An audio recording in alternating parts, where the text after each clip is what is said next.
So my name is Pete Kruckenberg. I'm a software developer at Weave.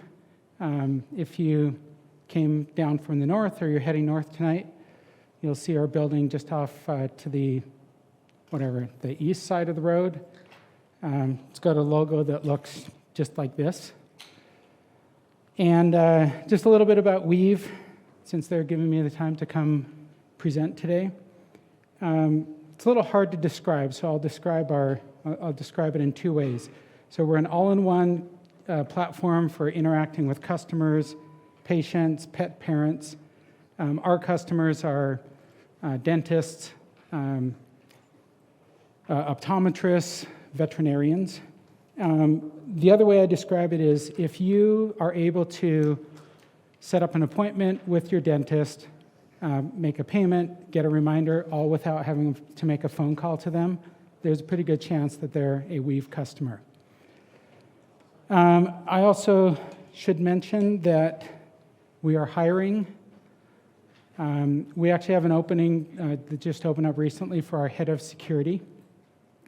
So if you're interested in knowing more about Weave or that position, go to our website.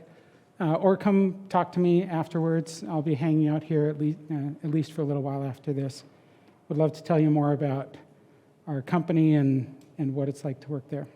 Okay, so let's talk about what's wrong with this picture. And I apologize, I had to kind of guess at most of this, but let's go back here for just a second and see how close I was to what kind of problems. So this is the audience participation part. What's a problem? Tell me a problem that you can see with this scenario. Yes? The developer has access on a production system. Yes. So, and what's the problem with that? What's wrong with developers being able to get to a production system? There's a lot of things, but one thing is usually your compliance frameworks, like say PCI and that, like you're going, you're not compliant. Which most people want to take payment cards. Right. So usually compliance and just good practice is to have a separation of responsibilities, that the person writing the code can't also be in charge of how it gets deployed into production. Good one. All right, another one, maybe somebody over on this side. Just shout it out. In the orange there. CI/CD. Okay, so tell me more about CI/CD. What's the problem there? He's doing a bunch of manual steps that might have. But he's probably really competent, and he's been doing it for a long time, right? Okay, orange shirt. He's only testing on a single system. And that single system isn't even the same as the one that's being run in production, right? And there was one up here. I'm going to say revision control. Okay, tell me more. Revision control. He's just making backups, but he's not really storing them anywhere in a way that you can revert if you needed more numbers. Yeah. Okay, Dave? Fixes code on the prod system, probably doesn't push back to test or dev. Yep. Okay, so a couple more maybe on this side. These are all really good. Yeah. Patch cycling it. He's cautious about it. I'm guessing he's not doing it. Yeah, so how likely do you think it is that that server has a bunch of vulnerabilities? Pretty likely, right? Okay, so last question. How many of you have ever worked in a place where something close to this actually was going on? Okay. Hopefully, I'm not going to ask the second question, how many of you are working there now? But no, this is a pretty real thing. So what I want to run through today is kind of the basics of what I'm calling modern software development. It's I don't know that it's modern other than, because I'm sure there are plenty of people that still work this way, unfortunately. But it is stuff that solves those kind of problems in a pretty good way. So what I did was, I don't know that this represents everything that we just talked about, but I'm going to try to go through and show each of the kind of basic components of a modern software development system. I'm going to actually try to do this live. and hopefully that will either be entertaining or educational. And then I'm going to try to point out how each of those things addresses each of these issues that I have on this list. Okay, so just very high level, when I talk about modern software development, I think of two specific pieces. One is code versioning, which is this ability to keep track of changes over time, as well as have your code somewhere else other than on your server. And those usually go together pretty nicely. The other thing is this idea of automating everything. So somebody said CI/CD. The general idea there is rather than somebody manually performing these steps and hoping they do them correctly, that we can build all that stuff. One of the terms that we use is something as code. Infrastructure is code, test is code, code checks is code, deployment is code. The idea here is let's put that in a machine-readable format that then we can look at and say this is what we want to have happen, and that happens the same way every time. The other thing that we try to do with this is more focused on the developer side. And as a person who once ran in a scenario way too close to that to feel comfortable, needing to know not only how to code and all that comes with that, understanding the customer requirements and interacting with the different parts of the company and other developers and so forth, having to be a good sysadmin, a good operations person, that's just a lot for somebody to keep in their brain. And frankly, from a developer's perspective, those things are pretty annoying to have to do. So the other thing we try to do is get as much of that off of the developer's plate and into the system. So we're not trying to move it to another group like the ops group. We're trying to not have a human have to do it. So the piece of stuff that we don't want to have to do, we call toil, which I think is a great word. And then cognitive load is what the developer needs to keep in their brain to do something right. A few other terms that you may have heard that kind of all fit into this. These two concepts are kind of the foundation for DevOps. There's now NetOps, FinOps, DevSecOps, different combinations of those things. The idea that teams work together to deliver reliable software more quickly. You may have heard of microservices, the cloud, Kubernetes, containers. I'm not going to cover any of those things today. Okay, so the plan in the next 45 minutes is to try to cover a bunch of this stuff. I don't know if we'll get through all of it, but we're going to build a Hello World app. I'm going to show you what Git works like. It's a code versioning system, what GitHub works like. Then we're going to do some automation. We're going to write an automated test. I'm going to show you how to do some workflow things, this idea of having something else do the work for you. And then if we get time, we're going to look at Docker for deployment. Okay, here we go. So I'm going to be using GitHub Desktop. I generally don't recommend using this, but I'm more of a command line Git person, but I think if this is the first time you've seen Git, it's a good place to start. Okay, so we're going to start by creating a new repository. We're going to just call it modern. And a repository is essentially a storage place for code that's set up to be able to do the things we want to do with tracking history and who did what. Just some niceties. We're going to be working in Python, and so we're going to create that. And then we're going to open this up in Visual Studio Code. And I apologize. Let's see here. Okay, so we've got our directory here. And the first thing we're going to do is just create a little simple web server. So I'm going to copy that from this thing I already wrote up.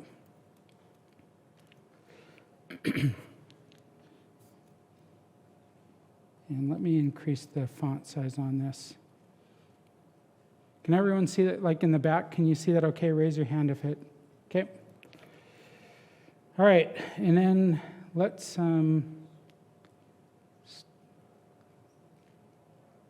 on a sec here. Okay, I wanted to run a terminal, but the little button that I had for terminal is not showing up. Okay, I'm going to switch over here.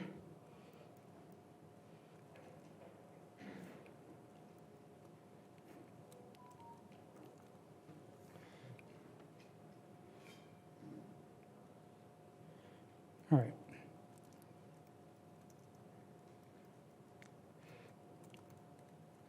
Okay, so I'm going to just run this.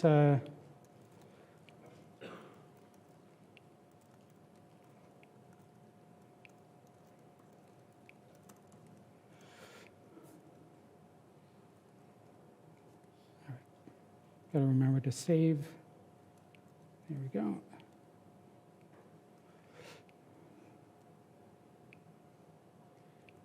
All right, and cut and paste properly.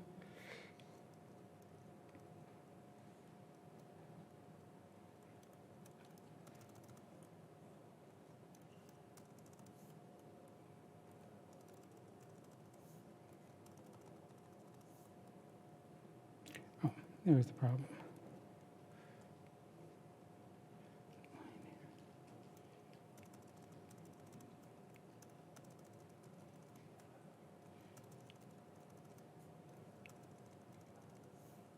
Versus spaces. Apparently,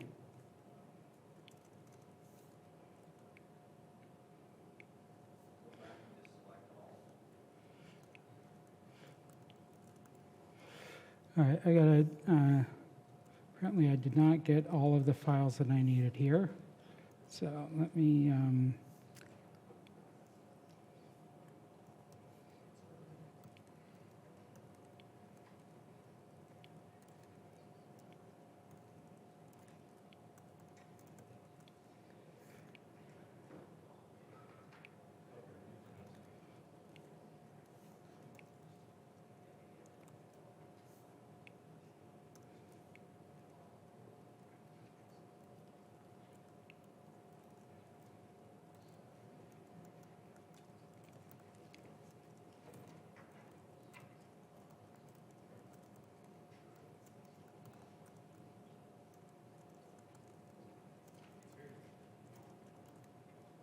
okay. So let's open that up and see if it actually works. All right, so we got hello world. Thank you, thank you. All right, hopefully things don't continue like that. Okay, so we've got all right, so we've got some code ready. Let's go make a commit. So a commit is basically a record of the changes that were made. We're going to make it into our repository. One of the things that goes along with a commit is a little description, who made it and when it's made. So we're going to just say, and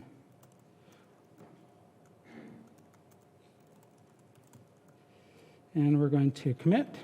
And then we can actually go look at, so we haven't done anything outside of our machine yet, but we can actually go look at this commit, and we can see that I made it, and we can actually see when it was made. It actually has a timestamp in there.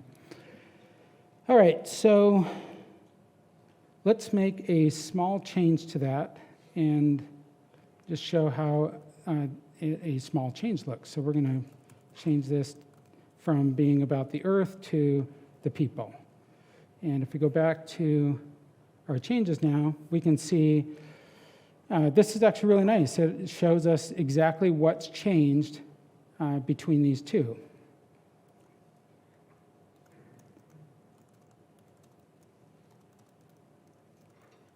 All right. And let's Let's run that again. And there we go. Okay, so what we have so far is keeping track of the changes that were made, but they're still on our local machine. So we don't have any way to get them to the server. We don't have any way to recover them if they get lost. So the way that we solve those problems is we use a service called GitHub, and we're going to publish this repository to GitHub to do that.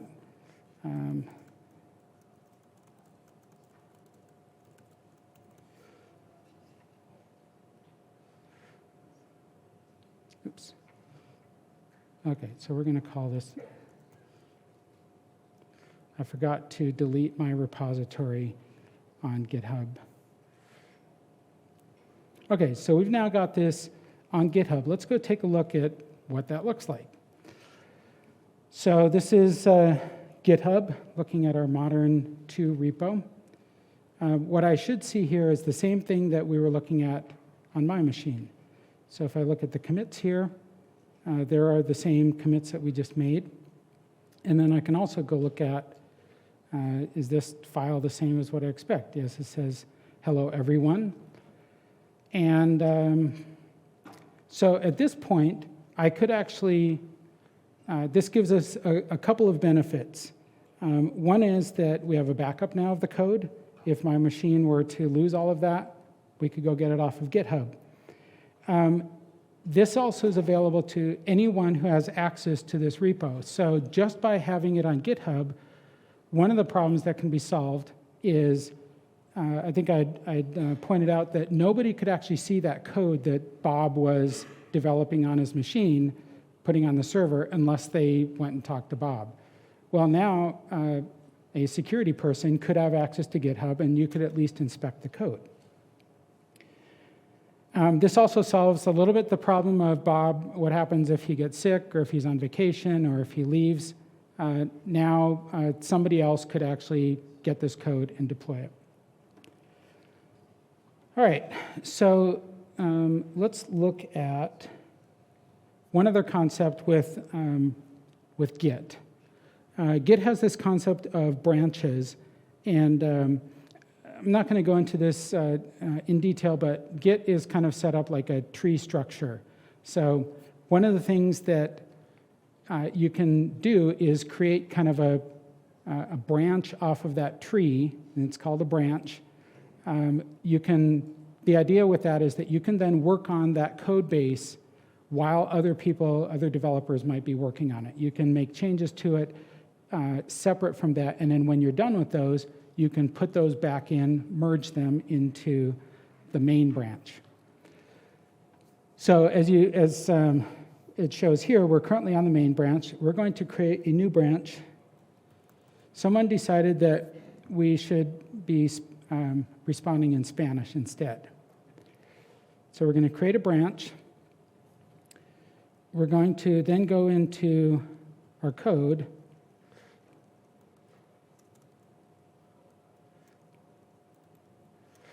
All right. So now when we make this commit, we're going to be committing it to this separate branch. So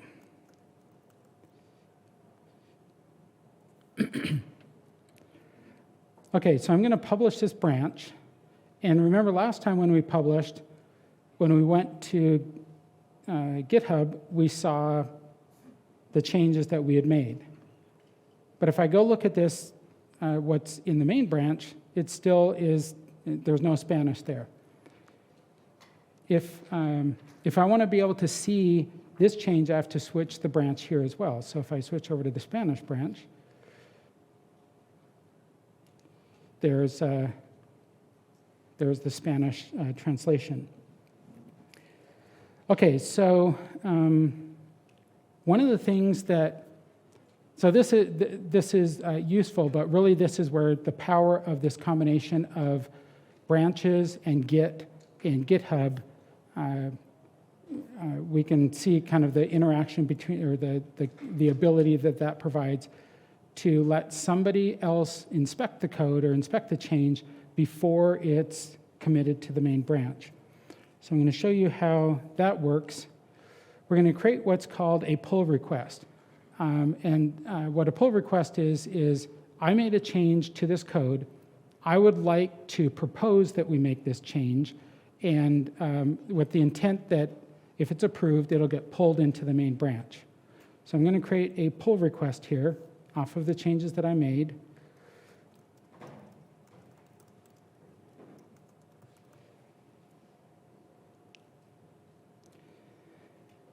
Okay, so usually this next process would be handled by somebody else, but for today I'm going to have to switch to this other persona who's going to review this code review. So again, this is proposed changes, and if I were to ask somebody to review that, I would say, can you go look at pull request number 1? The reviewer then can go look at, these are the changes that we want to make. I want to change it to Spanish. These are this is the actual change that's being proposed. And then they can actually make comments, they can approve this, they can request changes. So let's add a comment here. And one of the big problems with this is that I believe there's supposed to be an accent on this. I might be wrong, but so I'm going to say,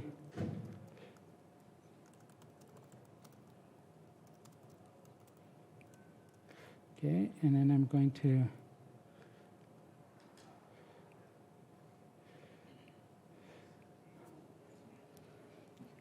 okay, so I'm going to submit the review with that comment. So switching back to the person who submitted this proposal, this is what they see now. They would see that somebody had started a review and that they made this comment, and oh yeah, I totally should have done that. So I can actually take this little change here and just say, yes, add the accent. So now in my commits, I've now got the original one as well as this new add an accent. All right, so that looks good. So I'm now going to merge this.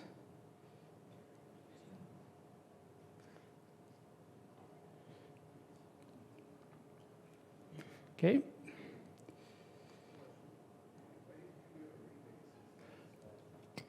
Sorry, I didn't hear that. That's a whole other topic. It's that tree structure that I was talking about. There are different preferences about this. I like to keep my tree very straight. A rebase lets me add that change onto the end of that tree of commits. A merge it retains that branch. And so in the history, I can actually see that branch. To me, that it's a little bit messy, so I don't like to do it that way. I prefer to do the rebase way. That is a topic like Windows versus Mac, Emacs versus VI. So kind of a personal preference with some reasons behind each. Okay, so now in this, good question though. So now I should be able to see, yep, there's our Spanish. Now let's go back to our local environment. So we don't have the accent here, and actually we're still on the branch. So how do we get that back? Well, what we need to do is switch back to the main branch, and then we need to retrieve those changes. So Git works in kind of this peer-to-peer fashion, and so I can keep a copy of it on my local machine. I can also keep a copy in the cloud, and I can decide when to synchronize those. So in this case, we're going to now pull that down, and what I should see in here is, okay, let's see, okay, I got those. I probably have to open this up again. There we go. VS Code is not my normal editor, so I'm trying to learn it as I go here. All right, so now we've got that, in there. All right, so we've now added, let's see, I think we're doing a little bit of a checkpoint here.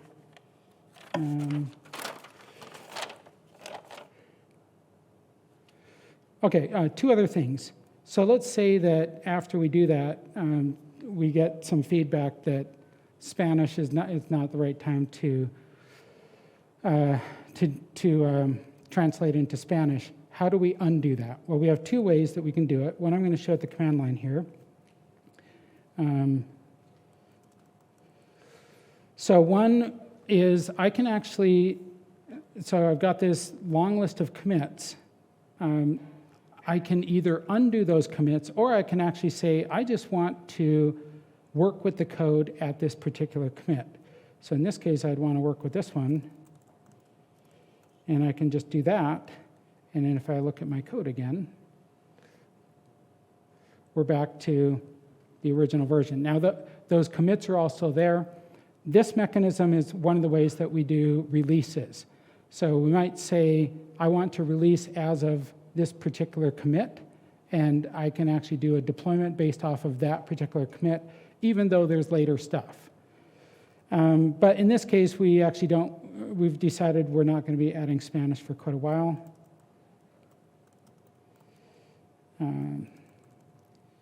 So we're going to go back to the desktop, and we can actually revert these changes. So this adds a new commit that undoes that commit. Let's see if... Okay, so I'm now going to undo those two commits. And let's see here, hopefully... Okay, so we're now back to where we would like to be, and then I need to synchronize those to GitHub. So then back on GitHub again, I should be able to see the same code that we've got locally. All right, there we go. Okay, so let's do a quick check-in on kind of how this affects those problems that we were looking at before. Okay, so with Git and GitHub, we don't have to worry about software being copied incorrectly, because one of the things we can do, as somebody mentioned here, is we can pull that code down to the server. We don't have to worry about changes getting lost. We're covering our history, outside visibility. We have a way to get at the code if Bob quits, and we don't have to do those manual code backups. Okay, so what about testing? Actually, let's go to this slide. So this is how this changes the process.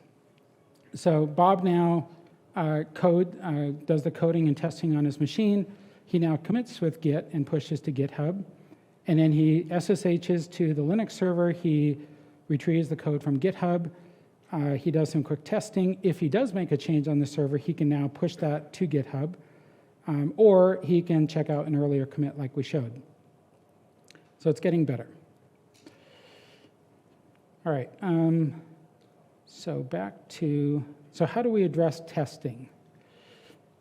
All right, let's first start by, in our code, we can actually add an automated test. So let's do that.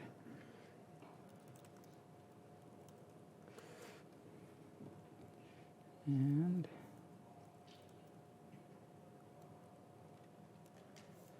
hopefully this one pastes a little bit better than last time.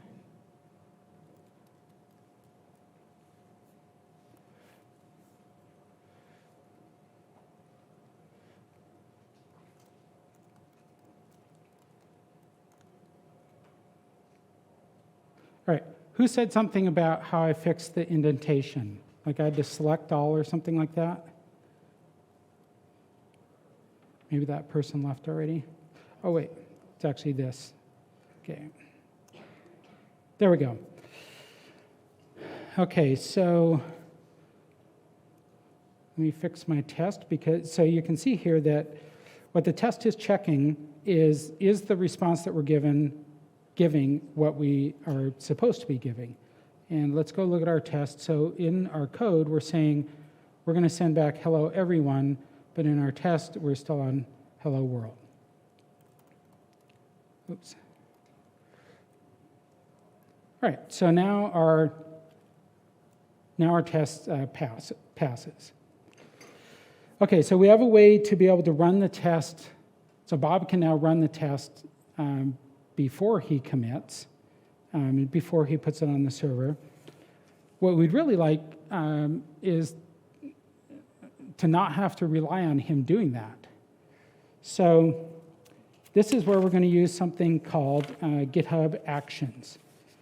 And the idea with this is one of the automation steps. So what we're going to try to do is set up something that every time somebody creates a pull request, it runs the test. And then they don't even have to think about it. So we're going to add to, the way that we add that automation, we put that under a directory called GitHub Workflows. And we're going to add to that a file we'll just call check. This is going to be defined in YAML.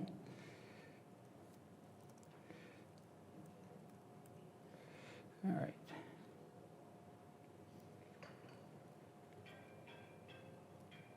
Okay, so what this action is going to do is check out our code.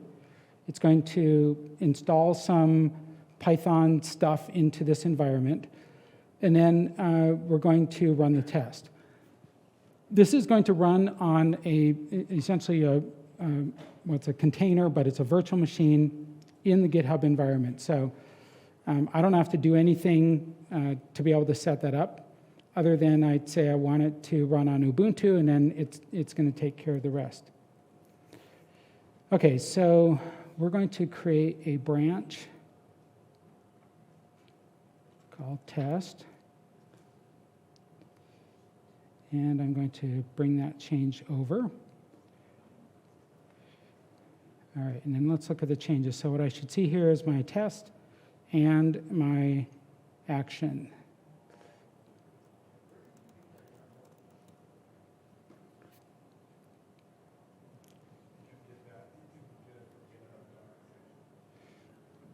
Sorry, can you? So where do you get the YAML? GitHub documentation. Yeah, just if you just do a search on Google for an example of GitHub action, there's plenty of them. I think I probably took that from one of them. Okay, so I'm going to create a pull request here. All right, and now we're going to see if this worked. Oh, awesome. Okay, so under this Actions tab, this is going to show all of the GitHub actions that I've run. And it will show the detail of what happened. So this is pretty close to if you had run it yourself. So we can see that it checked out the repo, it did the setup, it did the dependencies, and then it ran the test. And we'll actually see the same output from the test that we saw on our local machine. So just to make sure that this is working, let's break our test and again. And we'll push that again. So the cool thing about this is extending that branch concept. Now not only can I do development on that branch without interfering with anyone else, I can actually play around with what it takes to make my branch pass all of the tests. And nobody else is affected by it. Okay, so I'm going to push that. And go back and look at, so each of these action runs will be logged kind of separately. So we see the first one that passed there, and in this one, we should actually see it fail. And there we go. So there it failed. Okay.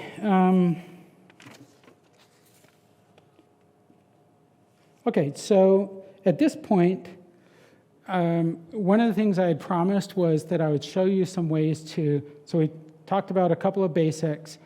I promised I would show you some ways that you could exploit these. So this is where we can start doing this kind of stuff. We now have stuff in our repo that executes commands. Essentially, that if we go back and look at this,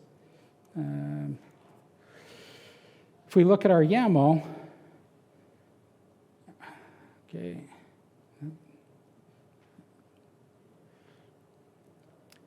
So this looks kind of like a shell script, doesn't it? In fact, that's actually what's happening here. This run command basically says, take the rest of this and run it as a shell script. Well, you can do some pretty interesting stuff with shell scripts. That's one of the things that you can do here. So let's start with something really basic. One of the problems with the way that Bob works is how do you make sure that secure coding practices are happening? Your only option is to go talk to him, maybe sit down with him and have him look at the code, but that's pretty cumbersome. Wouldn't it be awesome if there was a way that you could make it so that certain security checks happened every time a code change was made? Well, let me show you one way that we can do that. So a really basic one is, let's add a linter. So we can go into this workflow. Oops.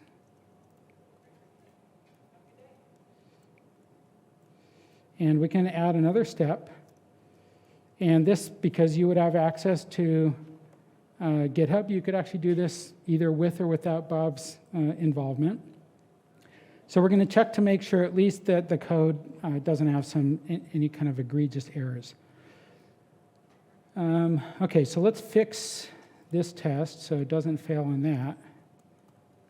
And then let's add a linter, something that we know will cause a problem with the linter.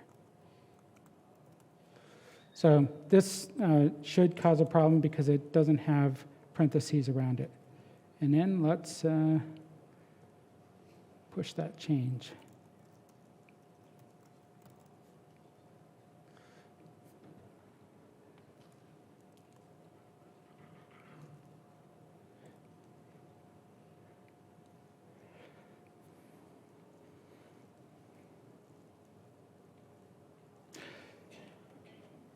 So one thing that's kind of cool about actions is that, wait, did my linter not get added? I thought it did. Let me go look at the changes that I made and see, did I add a linter? No, apparently I didn't. Probably because I didn't hit save.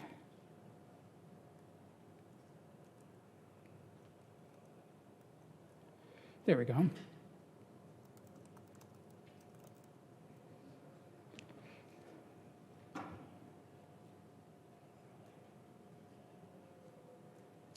Okay, so one of the things that you might notice is that every time this action runs, it does the same thing over and over again. This might be kind of annoying if you're having to wait for it, but it's really good in that it runs the same thing exactly the same way every time. Okay, so there we go. We have a linter built in. So if Bob were to check in bad code, we would at least get this check. One, I'm not going to show this just because I want to move on to another exploit, but one of the tools that's really awesome for static analysis of code for security issues is called semgrep. Does anyone know about semgrep? Yeah, it's good to see a few of you. So semgrep actually has an action that you could add just as easily as what we did with lint. It does many, many more checks. It can do checks specific to the language you're working on. It can do checks for other things about the environment. And it comes with a ton of them that I guess SemGrep or the community have created, but you can also create your own custom ones, and it's pretty easy to do. So linting and SemGrep, I would say, are probably, linting, SemGrep, and tests are three of the most basic ones that are easy to add. They catch a ton of things that developers might not notice kind of in their rush, or they just might not be aware of. Okay, so let's look at one other. I'm going to just show a way that you can get to where you could exploit some more about this environment. So this thing is a Linux machine running this shell script. Wouldn't it be cool if you could SSH into it and maybe poke around a little bit? This might be helpful if you're trying to debug, but from a security perspective, it might be interesting to see, like, what is this thing and what kind of stuff could I do inside of this environment that maybe I could use for other purposes.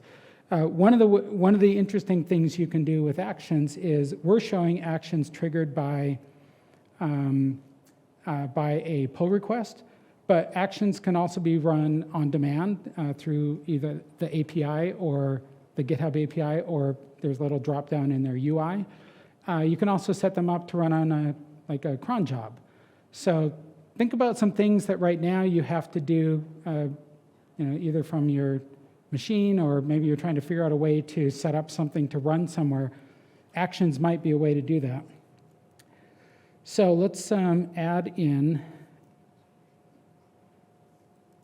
this ability to SSH into it. So we're going to just add this action. And then,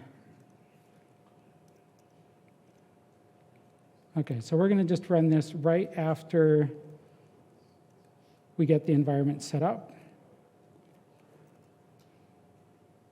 Okay.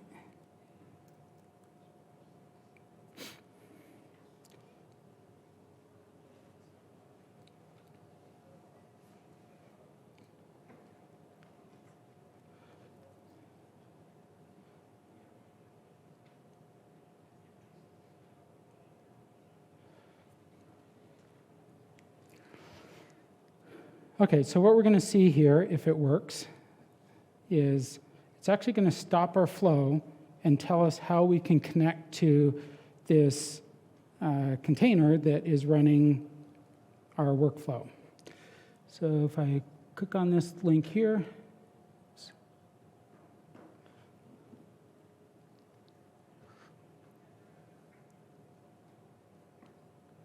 hopefully it connects.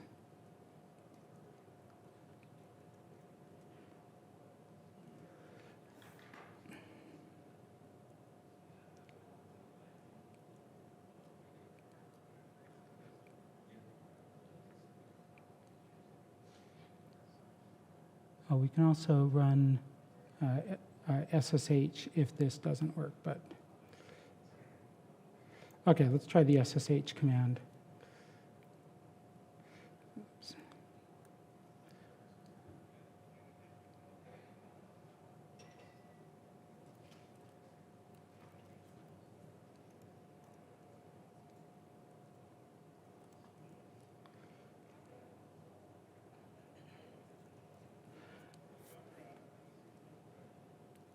Okay. All right, so there I am inside this environment. So I've got my code there. We can see that this is oh, that's interesting. This is apparently running something with Azure. And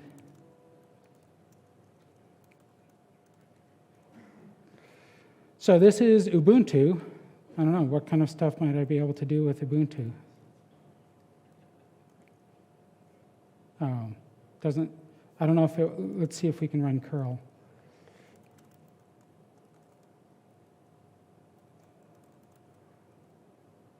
Well, I can do that. I don't know, a lot of possibilities there. Outbound network access. So, a couple ways that you can exploit that. Second one probably has a lot more opportunities. All right.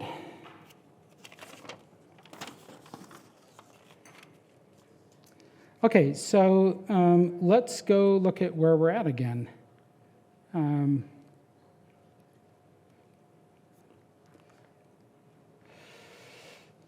right, so we have added some automated tests. We've added some GitHub actions. So we've now taken care of checking coding standards, testing under pressure, how is the site tested, and the only things we have left now are like, how do we get this software onto the server and without having to involve Bob? So so this is what the workflow looks like now. So Bob now writes code and test on his iMac. He pushes that code and tests to Git and GitHub, and then those tests and other code checks run automatically. And then step 3 is pretty much gone. I guess there might be some value in testing it, but with a good set of automated tests, don't need to do that anymore. So we've just got this last piece of how do we get this thing onto the server? So I'm going to show an example of that. And let me just say that that piece is actually a whole other talk about infrastructure automation. So I'm going to just show a small piece of how this works and elaborate a little bit on how that automation might happen. Okay, so we're going to use Docker to create a container. This could also be, so I'm going to use Docker as an example because I can run it here on my machine. But what we're looking for is automating this process of keeping the server up to date.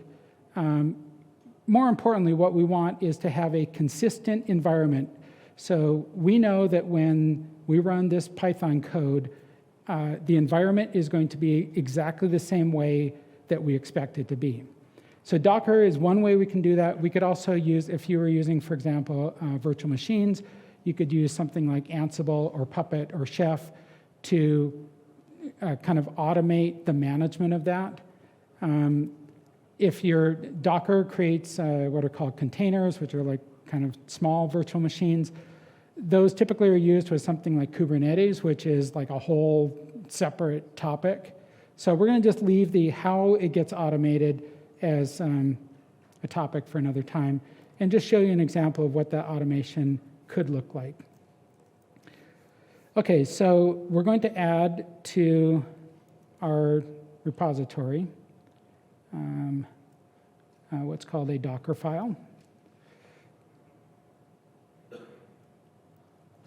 Oops. Oh, I'm going to type Docker file. Okay, so this is super simple. Let me just explain kind of what you could do with this. So this we're going to start from an image. So this would be kind of like the ISO you might download for an operating system, but it's actually prepared in a certain way already. So in this case, we just care that we're going to run Python, and we want to make sure it's version 3.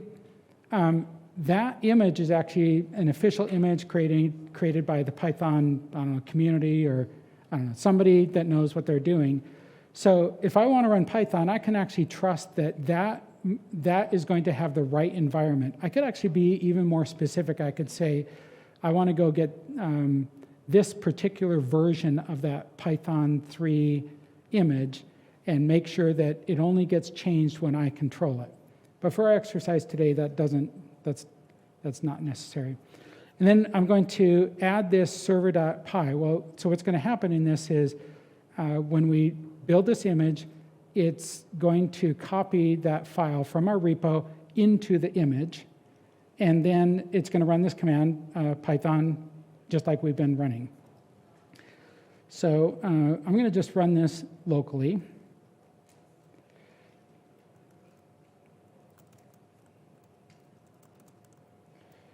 Oops.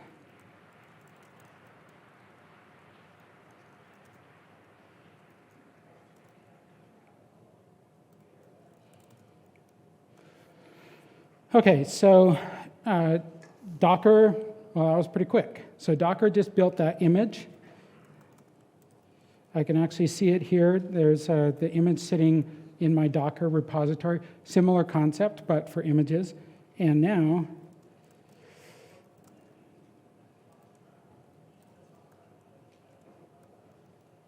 okay, so it's on 8,000. We're going to put this on 8,001 just so we can show that we're connecting to the Docker container and not the server running locally.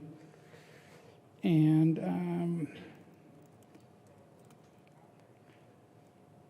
oh, look at that. It couldn't run it because we still had that broken code in there. So let's go fix that real quick. And then we'll rebuild that.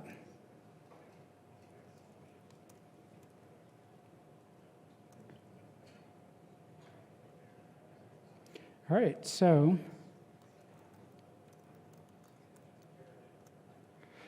there we go.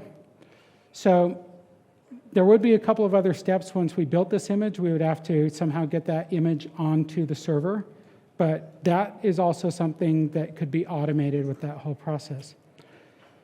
So with that, you've gotten kind of a brief overview of all of the basic components of modern software development. Going back to our little diagram here.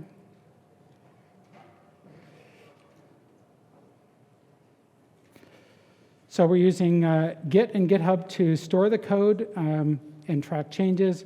We're adding automated tests. We're running those tests and other checks in an automated fashion where the developer doesn't have to remember to do it. And now with Docker or the other ones I mentioned, we have a way to control the OS environment, and we have some documentation on what that environment looks like. And, oh, I forgot to mark this one off, running the wrong software. So we've checked off every one of these. And the last change there is that Bob now just checks in his code. We still have to solve this problem, but automation is going to admin that production server. So I hope with this, one of my main goals was, if you're doing development, here are some things that if you aren't using might be really helpful. I would definitely recommend them if you're not already using them. A little bit of ramp up time, but it's kind of spend a day or two to save yourself time over the next however long you're a developer. The other thing I hope is this has given you some perspective on what is either happening in your development environment with the developers that you might work with as security professionals, or what should be happening, and give you some way to kind of relate to them, maybe understand what's going on with what they're doing. So thank you very much for your time. I hope this has been really helpful.